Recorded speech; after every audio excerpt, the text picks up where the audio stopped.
চায়ের দোকানে হাড় ভাঙা খাটুনি খেতে মন্টু যে কয়টা টাকা পেয়েছিল তা দিয়ে সে জীবনের শেষ ঝুঁকিটা নিল।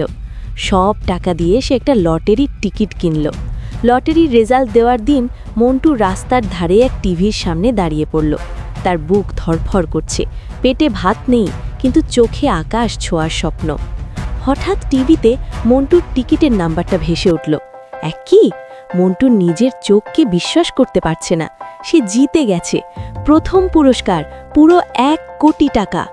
টাকা পাওয়ার পর মন্টুর জীবন মুহূর্তেই বদলে গেল। যে মন্টু কাল না খেয়েছিল, আজ সে টাকার বস্তা নিয়ে ব্যাংকের সামনে দাঁড়িয়ে হাসছে। তার সব অভাব আজ শেষ। সবার আগে মন্টু তার গায়ে সেই ছেঁড়া প্যান্ট আর নোংরা জামা ডাস্টবিনে ফেলে দিল। দর্জি বাড়ি থেকে বানিয়ে নিল সোনার সুতোয় কাজ করা দামি কোট স্যুট। তারপর সে কিনল শহরের সবচেয়ে দামি লাল রঙের স্পোর্টস কার। যেই শোরুমের সামনে দিয়ে হাঁটতে সে ভয় পেত, আজ সেই গাড়ির মালিক সে নিজেই। কালো চশমা পরে মন্টু গাড়িতে স্টার্ট দিল। এবার গন্তব্য মিনির সেই রাজপ্রাসাদ। মিস্টার চৌধুরী, তৈরি থাকুন, মন্টু আসছে অপমানের কড়া জবাব দিতে।